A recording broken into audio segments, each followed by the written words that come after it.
Hello everybody, this is again FIDE Master Sohan Phadke, and it's been a while since I recorded the first video for ChessVerse, and it was about disconnecting the devices.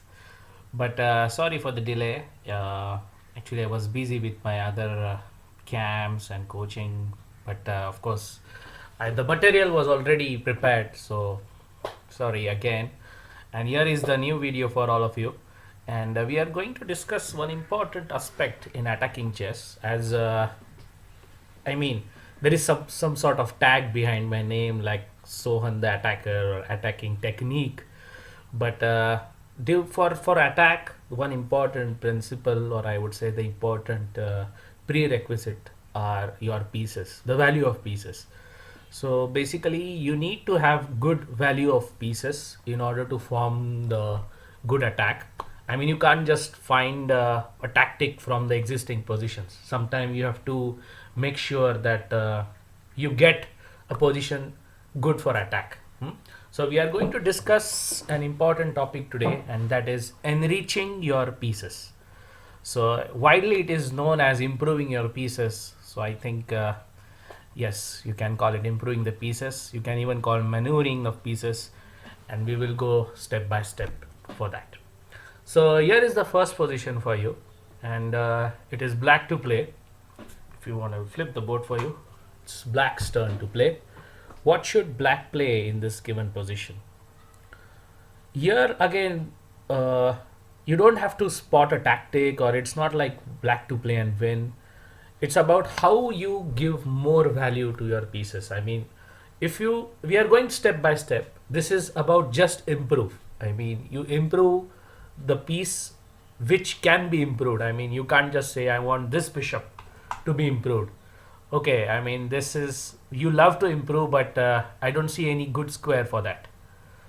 But given in the position, bishop on f5 can be improved. Why?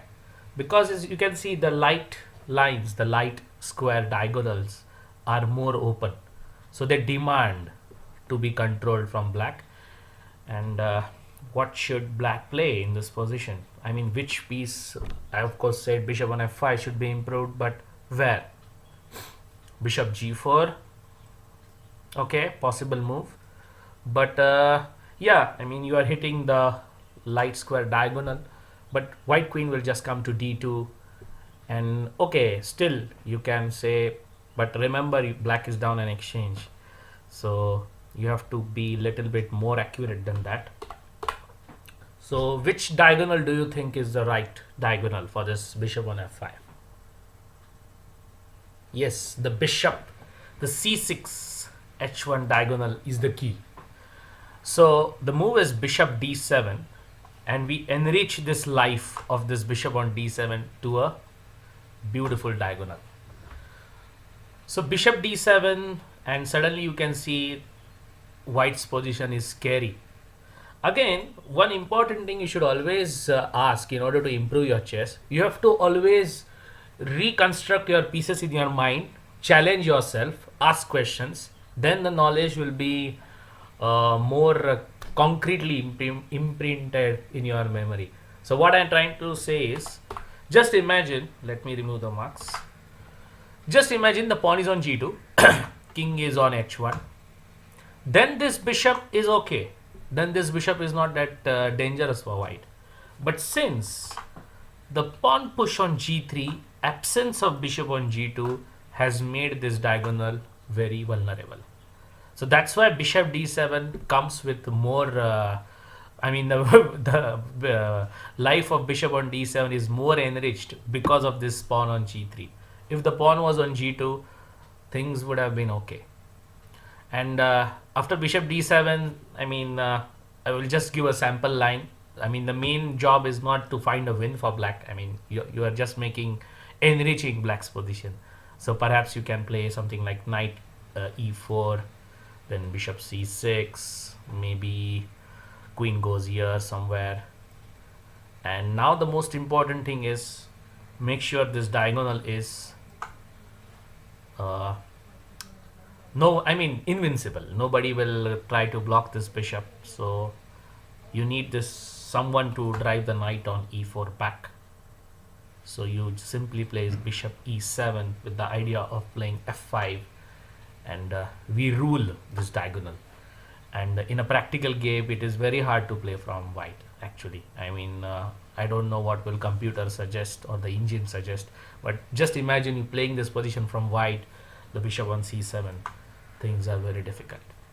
Okay, so this was just a starter. Like you just improved this position. I mean, you just improved this diagonal. Excuse me, from this diagonal to coming here and like this. Okay, so we will slowly go to the deeper level of enriching the pieces. This was the basic one. Then slowly we will go a little bit deeper. And the last thing, I mean, in the last few examples, I'm going to show you an example where it is not only your pieces, it's about opponent pieces as well. Suppose opponent pieces are not that good, then you should hunt them down with your Hawkeye. Your Hawkeye should be like a signal to you, like, yes, I can spot the bad coordination in opponent's pieces, and you can quickly pounce on that bad coordination. So that is also enriching the life of the pieces you play. Okay, now let's switch to the next position. It's white to play. First, take a look at this position. You have to enrich the value of pieces. Now you can see there are a lot of pieces from white side. All minor pieces are alive, both the rooks and queen. So slowly try to understand what is going on and which piece white should improve. Whether this bishop, whether this knight, this rook, or this bishop. Which one?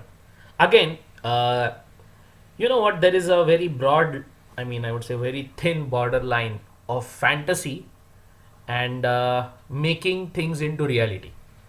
I mean, fantasy to the edge, you can convert them into reality, then it is called genius stroke. But if it is just a fantasy, I mean, in this position, if I can say, what happens if my knight land on d6? Okay, that is a fantasy right now. If it comes into reality, black is totally crushed. That looks little improbable at the given moment. But you have to also think what are the probable things. Fantasy is good thing because it will keep you thinking in a different way, but not over fantasize the things.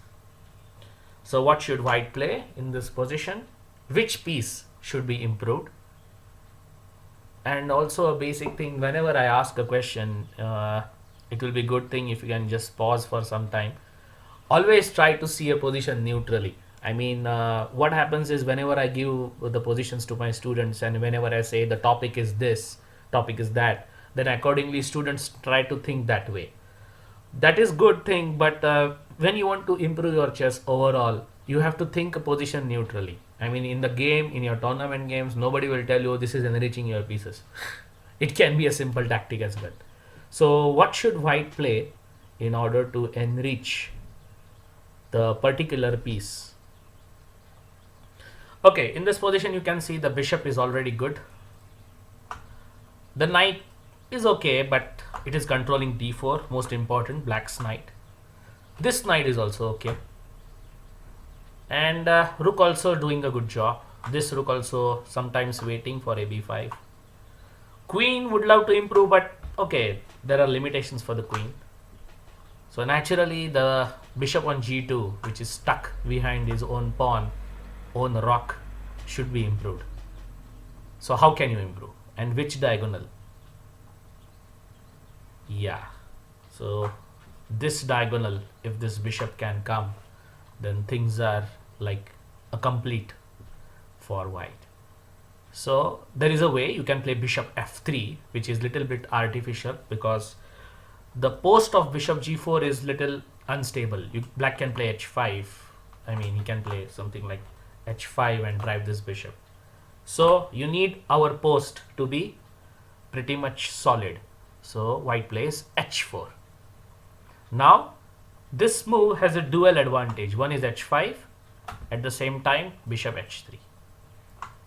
And yeah, I mean, next after h4, simply when the bishops land on h3, things are getting worse for black, and I can just imagine black's position. The bishop is stuck, the knight doesn't have scope. Only this knight on e6 has some prospect on d4. This bishop can just sit on f8 and pretend that he is attacking c5, but overall after h4, after h4, bishop goes to h3, and slowly we can even play king g2 and play h5 and slowly open the king side whenever white wants. So enriching the value of g2 was more important than any other piece.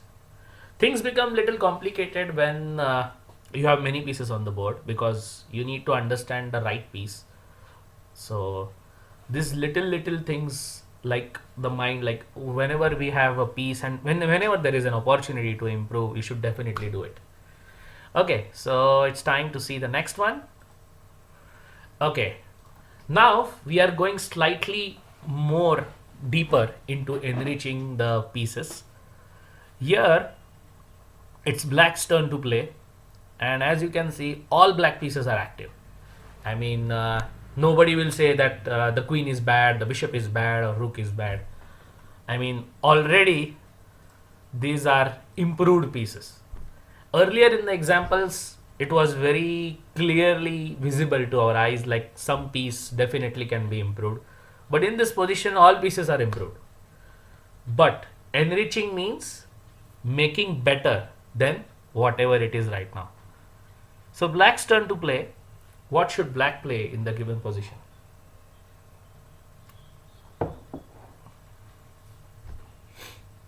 Okay, so naturally the queen is sitting nicely on b3. Let me remove the marks. Queen is on nicely on b3. The bishop is doing a good job. And maybe white is threatening something like g4, maybe h5, some sort of attack. He is waiting for some f7 weaknesses. But just imagine the rook is already good on b8. But what will happen if rook is enriched to the advanced stage, horizontal like this? Then you can get access to the c2 square along with the b2 attack. He's getting an attack on b2 as well. So considering all this, you can spot the move from black, rook d8. Now black clearly has made an open declaration that he's going to come to d2, and unfortunately white cannot do anything with his so-called a brave declaration on d2, because rook f2 cannot come. This unfortunate knight is hanging. Queen cannot stop because already the bishop controls d2, so naturally white tries the last resort, knight f2, rook d2 comes, knight d3 comes. Okay, knight from d1 has improved to d3. So white is sort of pretending that I have made some improvement. But improvement means, enriching life, or you can say maneuvering, is not just from moving here to there. This is not maneuvering, because there is some sort of confusion some of my students had. They used to just move here to there and they would say, sir or coach, I have improved my pieces. No, improvement means your existing piece is doing a better job than it was doing before. So knight on d1 was protecting d2, no doubt about it, and knight d3 was protecting d2 as well. But the problem is, minor pieces without pawn support are always bad. Not always bad, but they are vulnerable. They might be vulnerable. So knight d3 is subject to attack in future. Whoops, sorry. Yeah, where I was, yeah. Yes. So knight on d3 is come, and it's time black to play, and black is winning now. Okay. Queen c2 check, king a2, and my question is, can black play rook d3? Okay, it looks as if black is up a piece, but queen f7, king h8. And do you think black survives, or I would say black is winning? Well, it's not, because queen e8 check comes. After king h7, rook f7 check comes, and after bishop g7, okay, white can even get a draw with rook g7, but in the given position, I think queen e7 wins the game. So no hasty measures. When you get a winning position, you have to calm down because the win is not going anywhere. Okay, so queen c2 is a good check, king a2, and now cool and calm, ruthless. Can you find a move for black? Yes, it's f6. If you can find f6 after queen c2, wow, I would say your maturity in calculation is nice. I mean, you made a punching move with queen c2 and you were also cold-blooded with f6. Okay, now white can give a check, all sorts of check. Queen d5, queen a8, doesn't make any difference. You just hide here. And the basic difference is, in the earlier position, rook f7 was a check. Now pawn is on f6. Even if queen f7 check comes, black just plays bishop g7 and nothing can be done. I mean, I'm just threatening queen d3 now. And if the knight moves, queen b2 is made. Okay, so I think this was a little different example than we discussed the two examples earlier. Earlier, the examples was about just enriching in few moves. But this was making a good life into a better life, like with the move rook d8. Okay, now it's time to look at the another aspect of enriching life. Whenever, as I say, whenever you see a position from overall neutrally, as I say, you always think of improving your own pieces, no doubt. But when you see your opponent's pieces are badly coordinated, some knight in the rim, some bishop unfortunately placed, you should be bam to spot that weakness and you should hunt them down. Because if you don't take that chance, then opponent will slowly come out from the mess and he will have a sigh of relief. So we are going to discuss this position. What you should do. Whoops, yeah, this one. Okay, it is white to play. What should white do in this given position?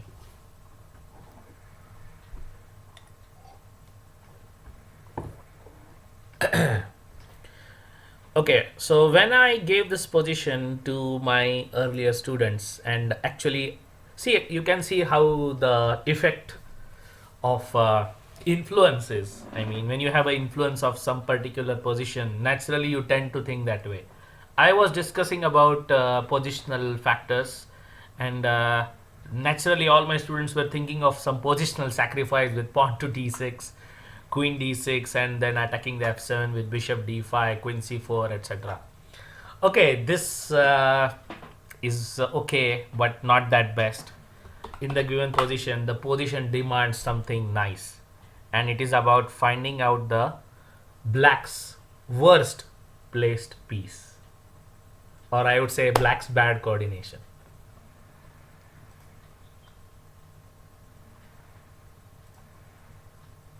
Can you find it from white? Bam!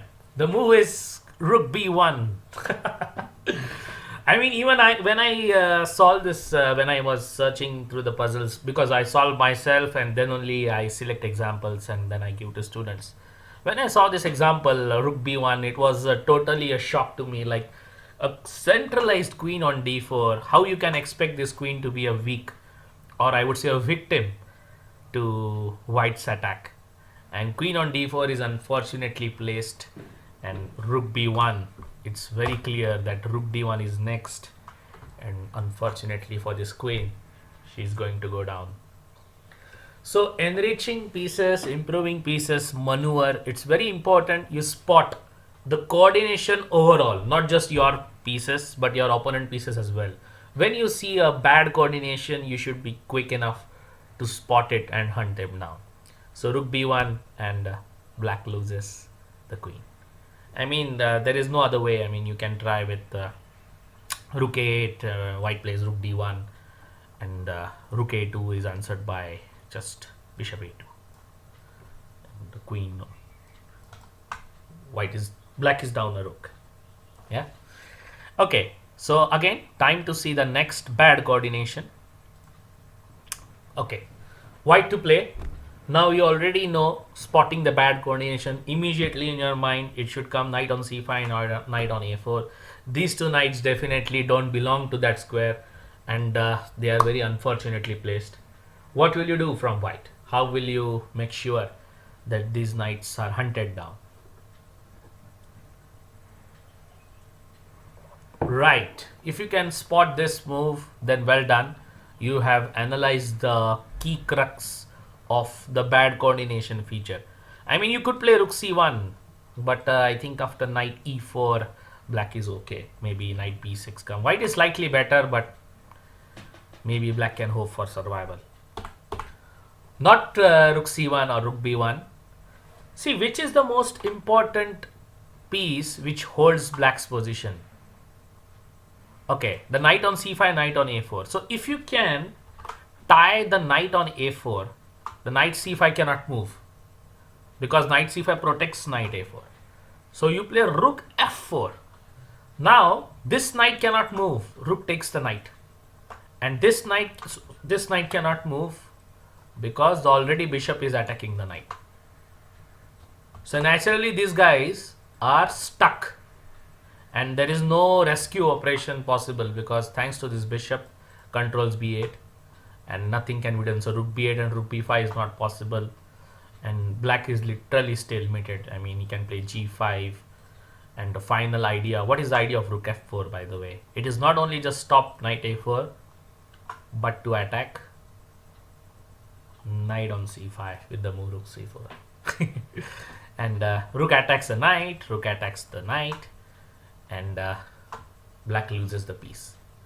So it's about spotting the bad coordination as well, enriching your own pieces, but at the same time, if you see something suspicious, you should pounce it like a tiger. Okay, to end this video, one last example. This is little tricky. Let me flip the board. It's black to play. What should black play in the given position? It's about spotting the bad coordination. As you can see, the bishop on c4, rook on c1. Anybody can see something wrong with that? Yes. I mean, why wrong with that? The bishop color is white, rook's color is black. So the bishop can never connect to this rook. In order to this bishop to move, you need this queen to support this bishop, move the rook, and then move the bishop. I mean, things would have been different if this was a black square bishop somewhere here. It can go to a3 somewhere, maybe protect c1 because both are black. But here one is white. So even this rook cannot move. Queen c4 is coming. Queen c4 is coming, right? So you need something to make sure that we already sense the target. The target is locked. Now we have to hunt them down with a proper coordination of our own pieces. Okay, remember one thing, the b2 is also hanging, by the way. So we have to take care about that as well. Okay, one natural move is rook b4. Very simple move to attack the bishop. If the bishop moves, rook is hanging. But white now plays queen c3. And after bishop d5, I think white can simply play something like bishop f1. I think, and now things are okay for white. Thanks to the quick coordination, white says, okay, I am safe. So not rook b4. What should black do in the given position? We need to make sure that these guys cannot be safely landed into a safe zone. They should always stay vulnerable. We have to keep them where they are. Then only we can attack. This bishop is very important to attack this bishop, but not right away. First, make sure that the bad coordination is intact. Okay, if you can find this move, then amazing. Move is rook b7. Very cool move, but the idea is prolong attack on this c5. By the way, I would love to play rook b8. I mean, I don't have to do anything in style, but queen b8 just loses the rook. That's why rook b7. That's why rook b7 is the move, with the idea of playing rook c7. Okay, white tries to hold on with queen c3. Now the next move, as I say, he's going to go bishop f1. but black just plays rook c7, and this bishop cannot move. We are going to take on c3, and no matter what white plays, we are going to play the move bishop to d5. And now bishop d5, you just take it and you hunt this queen and your upper piece. I mean, okay, you can be down in exchange, but I don't think white can save this position here. Okay, so there are tons and tons of other positions which I can help you out, but since that will be a little bit a longer video, the main idea was to put a light on this important aspect about enriching your pieces. You might come across a lot of material on improving pieces, maneuver, but I tried to put it in a more simple language. One, if you see a bad piece, always try to make it good. Number two, even if your pieces are good, you can try to make it still better. Just like in that position with the rook to d8, rook to d2. Already the rook on b8 was good, but we tried to make it better. That is number two. And the number three is when you see a bad coordination from your opponent's pieces, you should be very much alert to take that advantage and pounce it to make sure that it doesn't coordinate and hunt the pieces down, because if you give time, opponent will coordinate and he will be again back to normal. So I hope you enjoyed this video, and again I say apologies for the little late one. I'm sure the third one will be out very soon. I hope you will subscribe to ChessVerse, and thank you for watching. Bye.